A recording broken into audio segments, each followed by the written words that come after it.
Hello and Merry Christmas to you all. My name is Arthur and I'm here today to talk to you about alcohol. Huge thanks to myoppo.org for asking me to be involved. A little bit of background: I've been a PTSD sufferer all my life, but mostly undiagnosed. So I used alcohol as a way to medicate myself through difficult times. I've now been clear of it for 7 years, and in that time I've worked in the community and in the prison service, helping people with PTSD, other mental health problems, get control of substance misuse, and hopefully turn their lives around. Now, I thought I'd talk quickly about the signs that I was struggling with my alcohol consumption and what kind of got me to turn myself around. And looking back, I was really drinking for no reason. I was drinking because I was bored. Once I started, I couldn't stop. It was just one long party. I used to suffer with blackouts, and I don't mean passing out. I mean like massive memory holes where I'd be conscious and active but had no memory of events. I lost lots of friends. I had people saying all the time, "Oh, I can't believe you said that," or "Don't you know what you did last night?" And that sort of adds up, man. That takes its toll on you. I would also binge for days. I'd just disappear for days on end, which is really hard for friends, and obviously the knock-on effect, losing jobs, stuff like that. And when I wasn't binging, there was just a constant drip, drip, drip. I was just constantly drinking, but not necessarily drunk.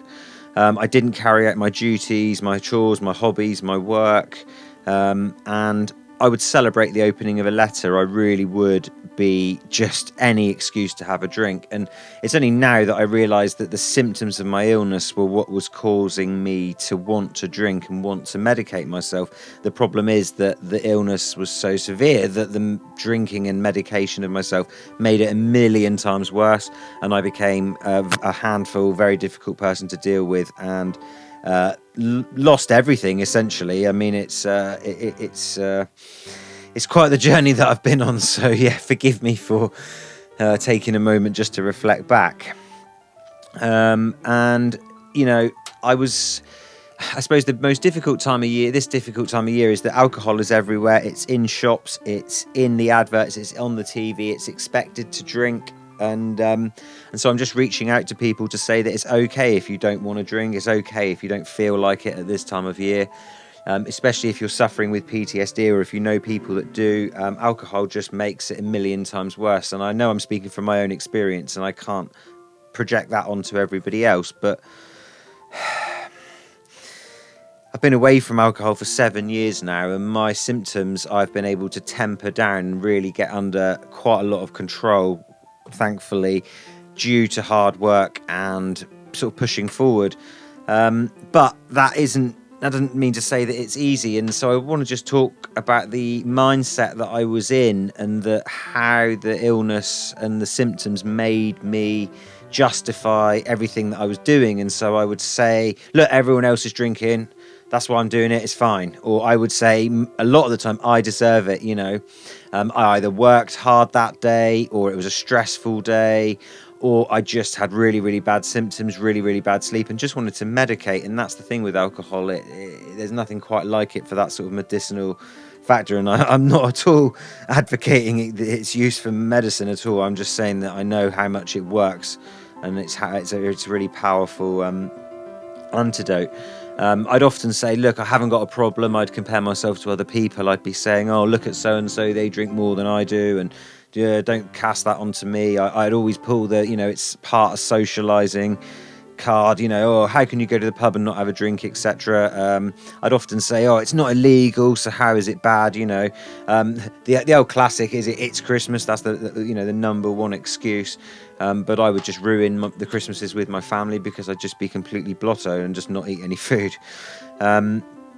I'd also, like I said, I touched on before, self-medicate if I didn't feel very well. Physical symptoms, mental symptoms, flashbacks, dissociative episodes, all of that, I'd just be straight on the drink. I will touch on that in a moment, but I've learnt that really it's much, much more powerful and much more, you get much more growth through the illness by owning the symptoms and owning the experiences, and sort of not running away from them and seeking that comfort of alcohol or other substances to keep you going. And so, yeah, as I said, I used to think it was really helpful to drink, but actually, having been away from it for such a long time, there's no way you'd get me to go back to it in any way, shape or form. And so I want to try and end on a positive note. It's not all doom and gloom. It really is possible for people to make change if they want to.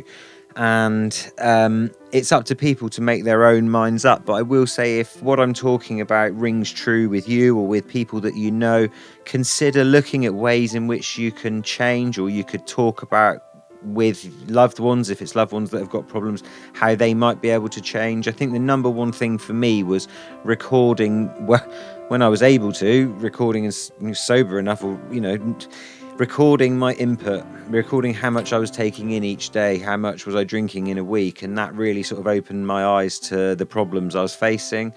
I then looked at sort of where drinks weren't necessary. Again, back to celebrating the opening of a letter. I mean, it seems so silly now. Changing my routine was very important, and integrating in extreme exercise. I say extreme because I'm connected through to my oppo through the MMA world. So that I found is an incredibly powerful tool for, again, overcoming symptoms, owning the illness, owning the dreadful things that we have to experience when we deal with this dreadful condition. And weightlifting, combat sports, running, surfing, any kind of exercise where you're pushing yourself and testing yourself daily is a really, really powerful way to overcome the illness, but also overcome cravings for alcohol. Looking at changing what I drank as well, that was one of the main things, trying to reduce from 5% to 4% to 3%, having shandies, etc. Alcohol-free beer I found very useful as well, although I don't have that, and I haven't had that now for many years, but initially I found it really useful.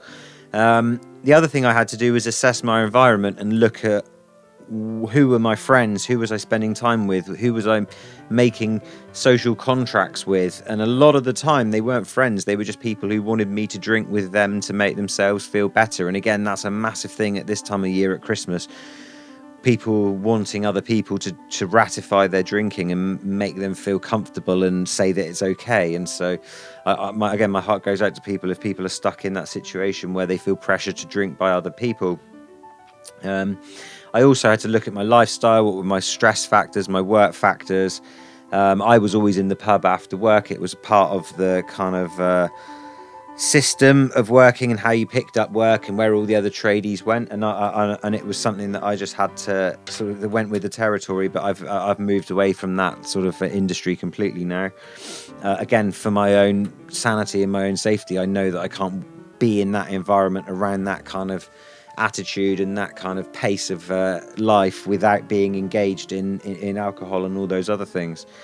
One of the other factors, of course, was getting help with the underlying causes, and that was, insane emotional pain, flashbacks, disassociations. But for me, because it was repressed trauma, I had no idea what the root of it all was, and so the alcohol was a way of me trying to get to the bottom of it. Well, you can't get to the bottom of it because you're dulling down all your senses. It was only when I stopped drinking, and it took me years and years after giving up, probably 4 years, I think, to be able to remember what happened, which then allowed me to heal more from the trauma and from the stress, and be able to kind of navigate the world a bit more clearly, knowing why I felt the way I did. Because for me, as I say, it's different for all of us that are listening to this, and again, my heart goes out to each and every one of you.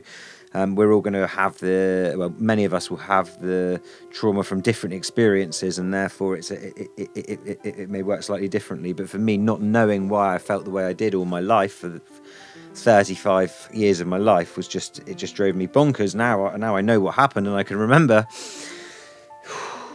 Yeah, it's made a massive difference. And so, yeah, getting help with the underlying causes. I got help from the alcohol service, and that's how I got involved with this line of work, was going through the service myself, getting sober, going and volunteering, then going and getting a paid position in through the community, through the prison service, and going and trying to help people from all walks of life with these kind of problems. And I think one of the most important things was not just doing it without a strategy, always trying to plan what to do. And like I say, making notes, recording intakes, looking at where I could cut back and getting to understand myself. And I think so the final thing to really understand for people is alcohol makes you want more of it because it naturally dehydrates you, and because it's a water product, it's very, very clever at making you want more of it without you realizing. So that's the first thing to understand. The second thing is that we get triggers and we get cravings to consume alcohol, and we're not aware of them. And so being aware of what in our day-to-day life makes us want to crack open a can of Stella, or reach for a glass of whiskey, or have a bottle of wine, or down a bottle of vodka, looking at what those triggers are is a really powerful way of actually understanding what's driving that need to want to drink. And also then realizing, much like with the physical and mental manifestations of PTSD, as terrifying as the trauma is, it's memory, it's mind, it's in the past, it's an imprint, and it will pass, it will fade away, and the strength and the depth that these traumas affect you can be tempered over time. And again, alcohol, I hand on heart, 100%, I swear on my life, makes it all worse. And so cravings for drinking are the same kinds of feelings as these transient states of mind that come and go, these attacks that we have when we suffer with this illness. And it's learning to combat that craving as just a sensation of the body, an emotional state, much like the terror or the night traumas or the disassociations. It's past now, it's done, it's gone. We don't have to act on it, we let it go. It's in the past, we move on, we draw a line underneath it, we strive forward.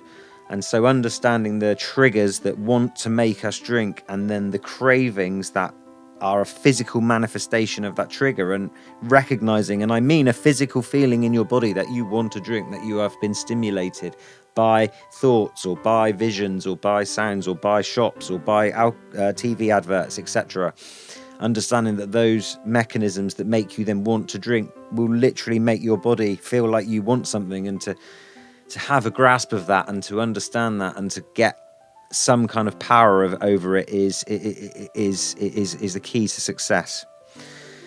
And so I think the last thing to mention, I know I've waffled on a bit, and I appreciate everybody listening like you have, thank you so much, is that in all of the time working with people with post-traumatic stress disorder, I think the most powerful lesson and the most powerful healing tool is ownership, owning what's happened. And of all the people I've seen that have successfully kicked their addictions and successfully tempered their symptoms of trauma, they own what happened to them. They own what happened. They understand that you can't turn the clock back. What is done is done. But what they do is they accept that what is done, and it isn't their fault, but it is their lot in life now to work out how to get better from it. They grasp the bull by the horns and they ride that forward. They don't hide their head in the sand and say, look, it's not my fault, therefore it's not my problem to sort out. And that's where all of the people, and there sadly has been a lot of people that failed, is that they don't grasp it and they don't own it. They say, look, this isn't my fault, what happened to me isn't my fault, and what happened to all of us is none of our faults. But if you then extrapolate that to, therefore it's not my problem to sort out, then you will never ever get anywhere. And so I implore you, my heart goes out to everybody, to take ownership of the illness, understand it's not your fault, and what happened has happened. You can't change the past, but you can change the future. And the people that know me that are listening to this, people from myoppo.org will know that you can, because I'm living proof of that embodiment. You can change the future. You can change your future. And so I wish you all a Merry Christmas. Thank you all for listening. I hope this has been interesting.